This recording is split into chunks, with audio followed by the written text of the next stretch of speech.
पढ़ेगा इंडिया बढ़ेगा इंडिया, यह नारा तो आप सब ने सुना होगा। लेकिन इंडिया के बच्चे, रीवा के बच्चे पढ़ने जाएं तो जाएं कैसे, क्योंकि रास्ते में किसी और ने कब्जा कर लिया है। प्राइवेट ज़मीन नहीं थी सरकारी ज़मीन, लेकिन एक रासुका जो कहते हैं, एक रौब जो होता है, उस रौब के कारण जो स्कूल की सरकारी ज़मीन थी उस पर कब्जा कर लिया गया और रास्ते को जोत लिया गया। और नौबत यहाँ तक आ गई कि अब बरसात का मौसम है, विद्यार्थी स्कूल जाने में असमर्थ क्योंकि उन्हें रास्ता नहीं मिल रहा। कहाँ का है पूरा मामला, मैं इनसे डायरेक्ट बात कर लेती हूँ। क्या नाम है? जी, मेरा नाम शिवेन चौधरी है। मैं ग्राम बांसी, पोस्ट तमरावासी, जिला रीवा का निवासी हूँ। ये हमारी गांव में शासकीय प्राथमिक विद्यालय बांसी है। जो रास्ता पहले थी मुर्मीकरण थी, ज़मीन पूरी थी 13 एकड़। कौन सी स्कूल है? शासकीय प्राथमिक विद्यालय आदिवासी बस्ती बांसी। अच्छा जी हाँ, वहाँ। तो कहाँ तक रोड थी? रोड पूरी स्कूल तक थी। अच्छा, जब स्कूल बनी थी तो पहले मुर्मीकरण था। और बनी थी स्कूल लगभग 2006। अच्छा, तो इसमें पहले मुर्मीकरण थी और इसके बाद फिर पक्की सड़क नहीं थी, मुर्मीकरण बस थी।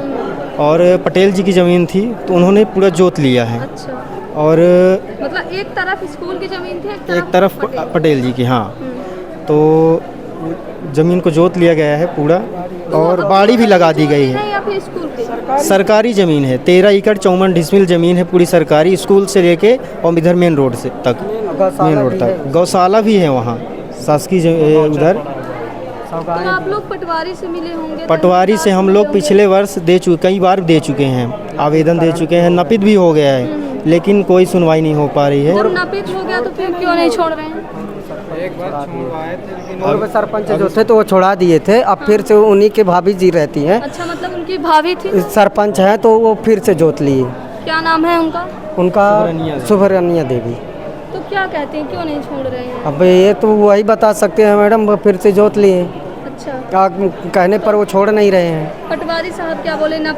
पटवारी हो गई है, वो सब तहसीलदार और पटवारी करा के चले गए थे। अब ये इनके जो है इस नए पंचवर्षीय में इनकी भाभी जी सरपंच हुई तो ये फिर से जोत लिए। अच्छा, मतलब पद का दुरुपयोग करके? हाँ, ऐसा कुछ लग रहा है।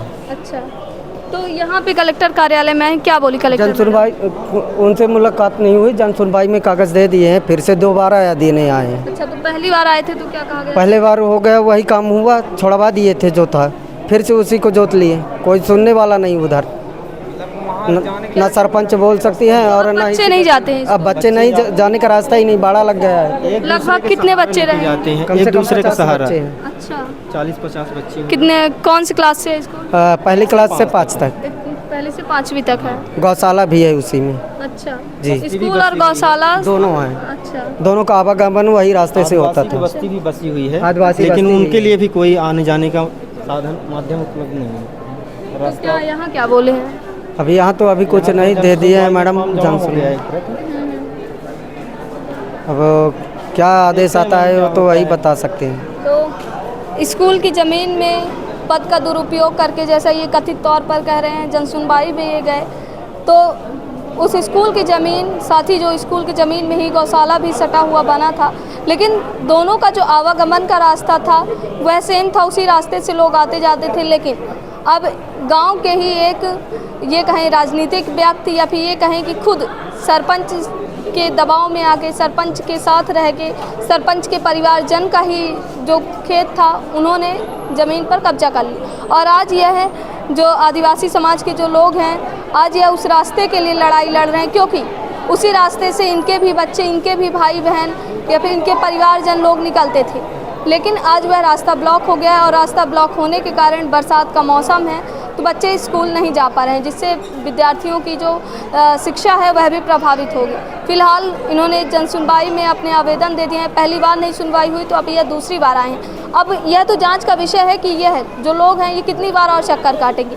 क्या इनका मामला भी सिर्फ दब कर रह जाएगा, क्योंकि बरसात ख़त्म होगी तो देखते हैं क्या होता है, ऐसा अधिकारी कहते हैं। लेकिन सबसे बड़ा सवाल यह है कि जहाँ शासकीय भूमि है, शासकीय स्कूल है, तो वहाँ पे नपते के बावजूद इस तरह की अनियमितता, क्या यह अधिकारियों की मिलीभगत है या फिर ये कहें कि खुद सरपंच द्वारा अपने पद का दुरुपयोग किया गया और शासकीय ज़मीन को हथिया लिया गया उनके ही परिवारजनों के खिलाफ। फिलहाल यह देखना दिलचस्प होगा कि क्या होती है इस मामले में पूरी सुनवाई, इनको क्या न्याय मिल पाता है या फिर बच्चे ऐसे ही कीचड़ के सहारे जाएंगे या फिर स्कूल ही जाना छोड़ देंगे, यह तो देखने का विषय होगा।